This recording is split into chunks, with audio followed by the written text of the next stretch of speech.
Hi everyone, welcome to my channel Nagajyothi creations.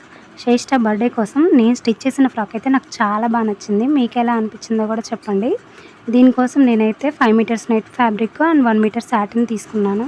ఈ net ఫ్యాబ్రిక్ని అయితే నేను మీషోలో తీసుకున్నాను. చాలా స్మూత్గా ఉంది, షైనీగా ఉంది. నాకు చాలా బాగా నచ్చింది. 220 రూపీస్ ఏమో పడింది అంతే. ఈ ఫ్రాక్ కుట్టడానికి నేను చాలా కష్టపడ్డాను. ఫ్రంట్ పార్ట్ కుట్టడానికే దాదాపు 2 అవర్స్ పట్టింది. యూట్యూబ్ షార్ట్స్లోనే 2 మినిట్స్లో చూపిస్తారు. మనం స్టిచ్ చేయాల్సి వస్తే మాత్రం అది 2 అవర్స్ పట్టిద్ది. నా దగ్గర పిన్స్, ఐరన్ బాక్స్ లేకపోవడం వల్ల ఈ ప్లీట్స్ని కరెక్ట్గా సెట్ చేయడానికి నాకు చాలా టైం పట్టిందనమాట.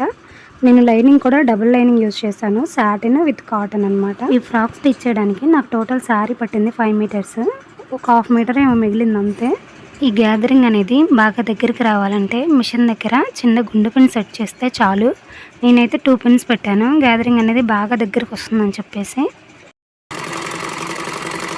ఈ ఫ్రాక్ మొత్తం స్టిచ్ చేసిన తర్వాత నాకు ఎందుకో బాడీ పార్ట్ ప్లెయిన్గా ఉందనిపించింది. అయితే కొన్ని బీడ్స్ వెతికాను అనమాట. కానీ ఈ గోల్డ్ కలర్ అయితే బాగుంటుంది అనిపించి గోల్డ్ కలర్ స్టిచ్ చేశాను. బీడ్స్ యాడ్ చేసిన తర్వాత ఫ్రాక్ లుక్ అయితే అదిరిపోయింది. నాకైతే చాలా బాగా నచ్చింది శ్రేష్ఠ వేసుకుంటే. మీకు ఎలా అనిపించిందో కంపల్సరీ కామెంట్ చేయండి. బర్త్డే పిక్స్ కూడా కొన్ని యాడ్ చేస్తాను, చూసి వెళ్ళండి. Bye. Thank you for watching.